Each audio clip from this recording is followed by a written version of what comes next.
Welcome to the Bedtime Scientist. If you love the show, visit bedtimescientist.com. There you'll find episode guides, fun experiments, and ways to help the show. Now here's my dad. Thanks, Blake.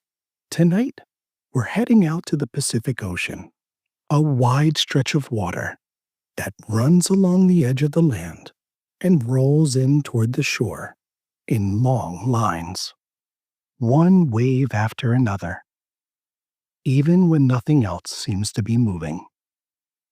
Somewhere out on that water, where the surface keeps lifting and lowering, a small shape is floating. A sea otter. Take a deep breath in. Let it out. Now close your eyes and picture this for a moment. The ocean is always moving here, even when the top looks flat. It keeps lifting and lowering everything that rests on it. It's a rocking that never stops. The otter is part of that motion. It floats on its back at the surface, rising when the water rises and lowering when the water lowers, as if the ocean is carrying it without ever needing to pick it up. Near the coast, the Pacific Ocean has different layers.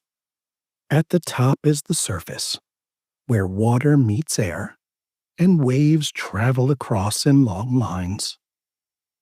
Below that, the water turns colder and dimmer the deeper you go, because sunlight can't reach far down. So, the color shifts from bright blue-green near the top to a deeper green underneath. And from the bottom, kelp forests grow upward. Kelp is a kind of sea plant. It grows from the seafloor in long strands. It's anchored to rocks, and many grow together. So they form a forest that leans back and forth as the water moves past. The otter stays near the surface, moving with the water. Sea otters stay warm in a way that's very different from most animals that live in cold water. Instead of a thick layer of fat, they depend on their fur. Sea otter fur is extremely thick. It's made of hundreds of millions of tiny hairs, packed so closely together that water only touches the outside, but doesn't easily reach the skin underneath. Between those hairs are tiny spaces that hold air. And that air is what keeps the otter warm, because it slows how quickly heat moves away from the body. Heat moves quickly through water. If the otter's warm skin touched the cold ocean, that warmth would rush straight out into the sea. But heat hardly moves through air at all. So, the layer of trapped air sits between the otter's warm skin and the cold water, and the warmth stays close instead of leaving. But those air spaces only work if they stay in the right shape. So, the otter spends a lot of time grooming its fur. It smooths it with its paws again and again, rebuilding those air spaces so the heat stays where it is. The otter floats on its back at the surface, lifting and lowering with the water as the day moves on. Its paws drift through the water as it rises and falls. It floats without turning, carried up and down by the surface. Nothing pulls it anywhere. The water simply holds it. Then the otter rolls over and slips down into the water. moving with the motion that the sea already has. The light changes as it goes deeper, less bright, then green, then shadowed, because sunlight fades as it travels down deeper through the water. Shapes below lose their edges and blur. They're harder to make out.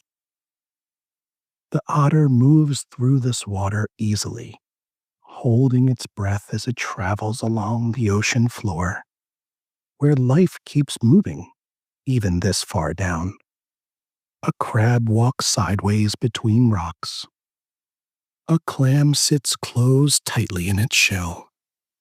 A sea urchin, a round animal covered in spines, holds to the ocean floor.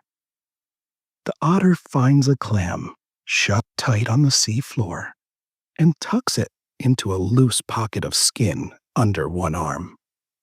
It's a built-in pouch where it can carry things while it swims. Then it rises again, following the water back toward the surface. When it reaches the top, it turns onto its back. The ocean becomes a floating surface that holds it in place while it rests. It sets the clam on its tummy, and its tummy becomes a small table while it floats. Sometimes, a shell is too hard to open with teeth alone. So, the otter reaches into that same pocket under its arm and brings out a stone, a favorite one it found before and kept. It carries the stone with it everywhere it goes. It holds the stone against its chest, grips the shell in both paws, and brings the shell down against the stone. Tap, tap. A small sound that moves through the open water. A pause. Then again, and again. In no hurry, the same steady rhythm each time. Until the shell opens. When the otter has eaten, it tucks the stone back into the pocket under its arm, where it stays until next time. Nearby, the kelp rises from the seafloor, leaning back and forth with the water. The otter wraps itself in the kelp, not tight, just enough so that it doesn't float away while it rests. The kelp moves, the water moves, and the otter moves with them. And sometimes the otters gather together, floating side by side in the same stretch of water. A group resting together like this is called a raft. They stay close, sometimes resting so near that their paws touch, moving with the same water as it carries them along.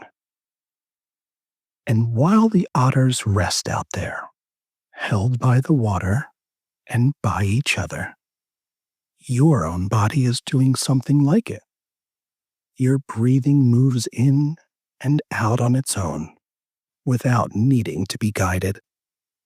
Your body moves warmth through itself as the day begins to settle, like the fur of the otter holding tiny pockets of air. There are small systems inside you that keep things steady, while everything else keeps moving. They keep working in the background the way they always have, without needing your attention. And just before you drift off to dream of cold green water, a favorite stone kept safe under one arm, and a sea otter floating where the ocean meets the sky. I want you to know something about you. Your mind is a wonderful thing, so full of curiosity. And I like your mind, just the way it wonders. I'll be back again soon to wonder more with you.